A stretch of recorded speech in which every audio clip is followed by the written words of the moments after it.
ではスタートいたします。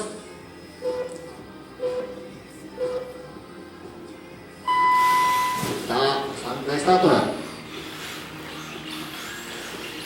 さあスタート直後はマシンが不安定ですね。さあここを持ってきているのは藤井選手。本当にかかった五十嵐選手。さあ2台挙動の乱れが同じだ。さあ藤井選手がまず1周目ですが、五十嵐選手も食いついている。新井選手がまた戻ってきた。さあ、ジャンプが気に入らなかったのか、もう一台、もう一回。さあ、普段の走行だとこう走れるんですけどね、タイムとか周回重なるとこう、握っちゃうんですよね。平常心ですよ、平常心。新井選手、それ、ショートカットジャンプ。コース変わりますよ。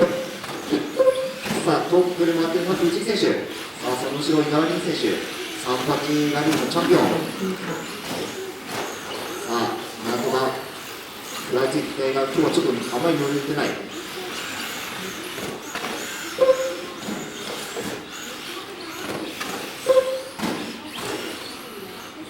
あ、藤井選手は3周目。新井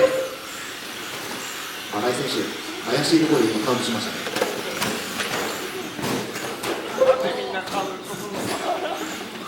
あそこのカウントはダメですよ。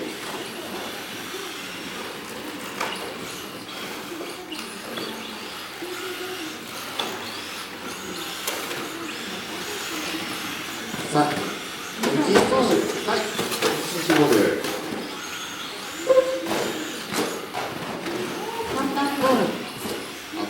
新井選手が最後までゴールできるか。さあゴールできるか。みんなの注目だ。は